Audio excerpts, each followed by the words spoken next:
तो first one is SPM EPCI यानी कि scheme to promote manufacturing of electric passenger cars in India, यानी कि बेसिकली इंडिया में इलेक्ट्रिक कार्स को, पैसेंजर व्हीकल्स को प्रमोट करने के लिए मिनिस्ट्री ऑफ हैवी इंडस्ट्रीज की स्कीम है। और किसको प्रमोट करेगी है? E4W यानी कि इलेक्ट्रिक पैसेंजर व्हीकल्स।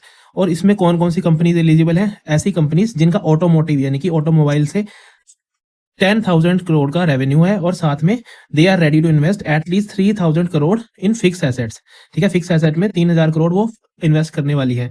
और इसमें मिलेगा क्या? 15% कंसेशन, यानी कि अगर वो कुछ इंपोर्ट करती हैं, रेडीमेड पूरी बनी बनाई कार भी बाहर से मंगाती हैं ईवी, तो उस पर कस्टम ड्यूटी पे 15% कंसेशन है। देन पर्सनैलिटी राइट्स, तो आज न्यूज में आर्टिकल था पर्सनैलिटी राइट्स से रिलेटेड, जिसमें अमिताभ बच्चन और ऐश्वर्या राय की पर्सनैलिटी राइट्स की बात हुई थी। तो पर्सनैलिटी राइट्स क्या होता है? Basically right to protect your personality, आपकी पर्सनैलिटी के सारे एस्पेक्ट्स, जैसे कि आपकी वॉइस हो गई, आपके फेस हो गया, आपका बोलने का स्टाइल और बहुत सारी चीजें। तो इसमें आपकी प्राइवेसी और पब्लिसिटी, आप कौन कौन सी चीज पब्लिक यूज के लिए अलाउ करते हैं या नहीं करते हैं। बेसिकली एआई के दौर में कोई भी किसी की भी आवाज, फेस वगैरह यूज करके मिसयूज कर सकता है, उनके पर्सनैलिटी राइट्स का इन्फ्रिंजमेंट कर सकता है। इंडिया में ये प्रोटेक्टेड है copyright act of 1957। Then NIRF यानी कि नेशनल इंस्टीट्यूशनल रैंकिंग फ्रेमवर्क, तो इसको लॉन्च किया था 2015 में मिनिस्ट्री ऑफ एजुकेशन ने।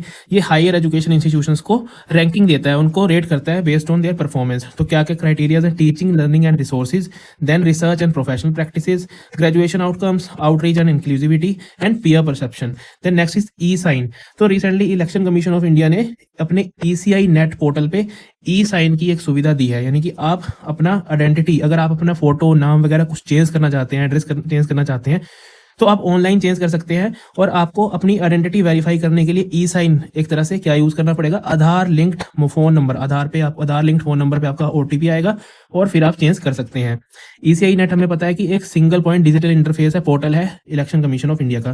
देन नेक्स्ट इज अग्नि प्राइम। ये क्या है? एक बैलिस्टिक मिसाइल है जिसको हमने रिसेंटली सक्सेसफुली टेस्ट किया है। तो ये एक next generation intermediate range missile है, इसकी रेंज है 2000 किलोमीटर और ये बैलिस्टिक मिसाइल है, मतलब कि ये एक ट्रेजेक्ट्री पे चलती है, यहाँ से आप जाएंगे, पहले ऊपर जाएगी, फिर वहां से नीचे आएगी आगे आगे। अनलाइक क्रूज मिसाइल, जो क्रूज मिसाइल होती है उसको आप ड्यूरिंग इट्स फ्लाइट, यानी कि आपने लॉन्च कर दिया, आप उसको मैन्यूवर कर सकते हैं, उसको चेंज कर सकते हैं उसके पाथ को। इसका पाथ एक फिक्स्ड होता है, DRDO ने इसको बनाया है। और इसमें एक खास चीज ये भी है कि ये रेल बेस्ड मोबिलिटी है, मतलब रेलवे ट्रैक पे इसको कहीं पे भी ले जाया जा सकता है, जिससे ये प्रिडिक्ट करना दुश्मन के लिए मुश्किल हो जाता है कि आखिर ये मिसाइल कहां से लॉन्च होने वाली है।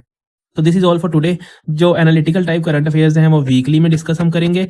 And please like, share and subscribe IAS foundry.